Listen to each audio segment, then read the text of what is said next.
PSL की drafting का आगाज हो गया है। जो इंतजामात किए गए थे इसमें 6 जो है वो फ्रेंचाइजीज के लोग मौजूद थे। सब अपना अपना जो है वो उनका अलग अलग माइक काम करना चाहिए, लेकिन वहां पर सिर्फ एक ही माइक काम कर रहा था, जो कि बाकी भी उसी को इस्तेमाल करने पर मजबूर थे, जिसपे हमारे शायकीन क्रिकेट खास से बरहम रहे हैं। शाहीन शाह अफरीदी का माइक नहीं चल रहा था और बास टीमों को माइक के बगैर ही चुने गए खिलाड़ियों का ऐलान करना पड़ा, यानी कि माइक मौजूद है, माइक नहीं चल रहा तो खिलाड़ियों को जोर जोर से गला फाड़ के बताना पड़ा कि हमने कौन से खिलाड़ियों को पिक किया है। पीएसएल मैचेस को पूरे 10 साल मुकम्मल हो गए हैं और सुनने में खबरें ये भी मौसूल हो रही हैं कि 2026 में यानी आने वाले साल में जब पीएसएल मैचेस टूर्नामेंट होंगे, पहले जो 6 टीमें होती हैं इसमें 2 टीमों का मजीद इजाफा हो जाएगा और कुछ और लोग भी टीमें बनाने का सोच रहे हैं। 2026 में हम देखेंगे कि हो सकता है टीमें 6 की बजाय 8 हो जाए। बिस्मिल्लाहिर्रहमानिर्रहीम, अस्सलाम वालेकुम। मेरा नाम सिद्रा मुनीर है और आप मेरा डिजिटल चैनल देख रहे हैं। चैनल को लाइक और सब्सक्राइब भी कर लीजिए ताकि मेरी तमाम आने वाली नई वीडियोस बर वक्त आपको मौसूल होती रहें।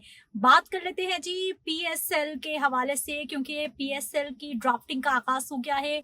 लाहौर शहर में आज पहली 10वें पीएसएल की जो पहली ड्राफ्टिंग प्लेटिनियम कैटेगरी की थी वो आज मुनक्किद हुई। उसमें क्या क्या बदनज़मी हुई, माइक क्यों नहीं चला, इतने सालों से पीएसएल हो रहा है और अभी तक इस तरह के इंतजामात देखने को मिल रहे हैं कि जिस पर जो शायकीन क्रिकेट है वो भी बरहम नजर आए हैं सोशल मीडिया पर कि ये इनकी मैनेजमेंट है, अभी तक इनसे माइक ही नहीं चल रहे। दूसरी बड़ी बात, प्लेटिनियम कैटेगरी में इस वक्त सबसे महंगा खिलाड़ी कौन सा है, कौन सा ऐसा खिलाड़ी है जो कि सबसे ज्यादा पैसे लेने वाला है पीएसएल 10 खेलने के लिए, और वो किस फ्रेंचाइज की जानिब से उसको पिक किया गया है। आज के व्लॉग में सारी डिटेल्स आपके सामने रखते हैं। सबसे पहले बात कर लेते हैं जी पीएसएल के ड्राफ्ट के हवाले से, जिसपे माइक नहीं चल रहा था। कभी एक खिलाड़ी बात कर रहा था, कभी दूसरा खिलाड़ी बात कर रहा था और कुछ सहाफियों की जानिब से ये भी क्लेम किया गया है कि इस जो इंतजामात किए गए थे इसमें 6 जो है वो फ्रेंचाइजीज के लोग मौजूद थे। सब अपना अपना जो है वो उनका अलग अलग माइक काम करना चाहिए, लेकिन वहां पर सिर्फ एक ही माइक काम कर रहा था, जो कि बाकी भी उसी को इस्तेमाल करने पर मजबूर थे, जिसपे हमारे शायकीन क्रिकेट खास से बरहम रहे हैं। दूसरा मामला है जी डेविड वार्नर। वो खिलाड़ी हैं जो कि सबसे महंगे खिलाड़ी हैं पीएसएल 10 में। पीएसएल 10 हो कब रहा है, पहले तो हम देखते हैं कि पीएसएल जो मैचेस होते हैं वो फरवरी मार्च में मोस्टली पीएसएल के मैचेस होते हैं, लेकिन इस बार ऐसा नहीं होने वाला। पीएसएल के मैचेस जो हैं वो थोड़ा आगे शिफ्ट हो गए हैं, वो फरवरी मार्च में नहीं होंगे बल्कि वो अप्रैल मई तक जाएंगे। अप्रैल मई में ये मैचेस इसलिए मुनाकिद किए जाएंगे क्योंकि आईसीसी चैंपियंस ट्रॉफी है, जिसकी वजह से ये इवेंट फरवरी मार्च की बजाय इसे आगे ले जाया जाएगा और ये इवेंट बराह रास्त इंडियन प्रीमियर लीग जो आईपीएल है उससे भी टकराएगा, यानी उधर से उनके मैचेस होंगे, इधर से हमारा पीएसएल चल रहा होगा। पीएसएल मैचेस को पूरे 10 साल मुकम्मल हो गए हैं और सुनने में खबरें ये भी मौसूल हो रही हैं कि 2026 में यानी आने वाले साल में जब पीएसएल मैचेस टूर्नामेंट होंगे, पहले जो 6 टीमें होती हैं इसमें 2 टीमों का मजीद इजाफा हो जाएगा और कुछ और लोग भी टीमें बनाने का सोच रहे हैं। 2026 में हम देखेंगे कि हो सकता है टीमें 6 की बजाय 8 हो जाए। ऑस्ट्रेलियाई बल्लेबाज हैं जी डेविड वार्नर।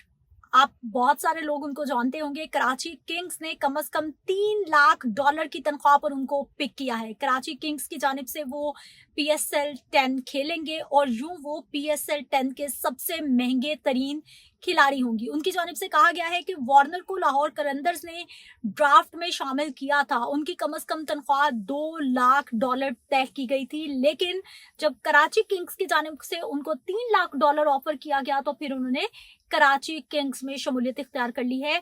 पीएसएल 10 में जो डेविड वार्नर हैं वो हमें कराची किंग्स की नुमाइंदगी करते हुए दिखाई देंगे। कोयटा ग्लैडिएटर्स की अगर हम बात करते हैं तो न्यूजीलैंड के मार्क चैंपियन का उन्होंने इंतखाब किया है, जो कि पहली बार पीएसएल में नजर आएंगे, यानी कि जो पुराने खिलाड़ी हैं, मंजे हुए खिलाड़ी हैं, वो तो हमें पीएसएल 10 में नजर आएंगे ही, साथ ही साथ बहुत सारे ऐसे गैर मुल्की खिलाड़ी हैं जिनको पहली बार मौका मिल रहा है पीएसएल मैचेस खेलने का, उनको भी पिक किया जा रहा है। अब एक बार फिर से हम बात कर लेते हैं कि पीएसएल ड्राफ्ट में माइक की खराबी का आखिर क्या इशू रहा है। बहुत सारे सार्फिन ने सोशल मीडिया पर इस हवाले से अपनी राय का इजहार किया है कि ड्राफ्ट की प्रोडक्शन क्वालिटी इतनी अच्छी नहीं रही। 10 साल के बाद आप इतना गलत कैसे जा सकते हैं, यानी ये लोग कमेंट कर रहे हैं और इसके साथ साथ बहुत सारे सहाफियों की जानिब से क्वेश्चन मार्क लगाया गया है कि पीएसएल की तारीख में सबसे गैर मुनज़्ज़म ड्राफ्ट रहा है जो कि आज के रोज लाहौर शहर में मुनक्किद किया गया है। यानी इंतजामी तौर पर वो ठीक नहीं था, बहुत सारे मामला ठीक नहीं थे। कई सार्फिन ने निशानदेही की है कि एक मौका ऐसा भी आया था जब शाहीन शाह अफरीदी का माइक नहीं चल रहा था और बास टीमों को माइक के बगैर ही चुने गए खिलाड़ियों का ऐलान करना पड़ा। यानी कि माइक मौजूद है, माइक नहीं चल रहा, तो खिलाड़ियों को जोर जोर से गला फाड़ के बताना पड़ा कि हमने कौन से खिलाड़ियों को पिक किया है। मोहसिन अजीज ने कहा है कि यहाँ माइक है ना, आपस में ताउन ये तब होता है जब बुरी मैनेजमेंट होती है। दरअसल ये मसला ड्राफ्ट की इब्तदा से ही शुरू हो गया था जब लाहौर कलंदर्स ने अपना पहला खिलाड़ी चुना। लाहौर कलंदर्स के कप्तान शाहीन शाह अफरीदी ने डैरल मिचेल कहा, मगर उनकी आवाज स्टेज तक नहीं पहुंच पाई थी, जिसकी वजह से बहुत सारे लोगों ने इसकी शिकायत की है कि ये कैसा इंतजाम किया गया। और फिर जब शाहीन ने वो नाम बार बार रिपीट किया, क्योंकि माइक नहीं चल रहा था, वो बार बार बताने की कोशिश कर रहे थे, तो ये मामला मजीद हाईलाइट हो गया। उसके बाद कराची किंग्स की बारी आती है तो कराची किंग्स के जो कप्तान है शान मसूद को भी इसी तरह के मामले का सामना करना पड़ा। यानी कि जब उन्होंने डेविड वार्नर कहना चाहा, उस मौका पर हसन अली ने उनकी मदद की और ऊंची आवाज में वो डेविड वार्नर चिल्लाए, जिसकी वजह से लोगों को पता चला कि कराची किंग्स के कप्तान ने किस खिलाड़ी को चूज किया है। इस पर जो शुरा है वो भी हंसते रहे। ब्रॉडकास्टर्स की जानिब से भी मुस्कुराहट दी गई, उनकी जानिब से भी थोड़ा सा मजाका खेज मुस्कुराहट दी गई कि ये आखिर क्या चल रहा है। शाहीन शाह अफरीदी लाहौर कलंदर्स या फिर कराची किंग्स के साथ नहीं हुआ, बल्कि कोयटा ग्लैडिएटर्स के साथ भी ऐसा ही हुआ कि कोयटा ग्लैडिएटर्स के जो कोच है मोइन खान, उनका भी माइक, जब उन्होंने बोलने की कोशिश की, बात करने की कोशिश की, तो उस वक्त उनका भी माइक नहीं चला और उनको भी, जो उन्होंने अपने खिलाड़ी चूज किए थे, उनका नाम बहुत जोर से पुकारना पड़ा था, तो लोगों को पता चला किसको इन्होंने पिक किया है। अब बहुत सारे लोग इस पे ये भी कमेंट कर रहे थे कि आधे से ज्यादा वक्त तो इसी में गुजर गया कि माइक चेक कर लो, आवाज नहीं आ रही, माइक ठीक नहीं काम कर रहा, वहां से तार हिला लो, ये कर लो, वो कर लो। और सार्फिन ये भी सवाल कर रहे हैं कि पीएसएल ड्राफ्ट में माइक काम नहीं कर रहे, पता नहीं चैंपियंस ट्रॉफी में क्या होगा। वाकई वही सवाल तो बनता है। मुझे अपनी इजाजत देनी, अगले व्लॉग में मिलते हैं। अल्लाह निगहबान।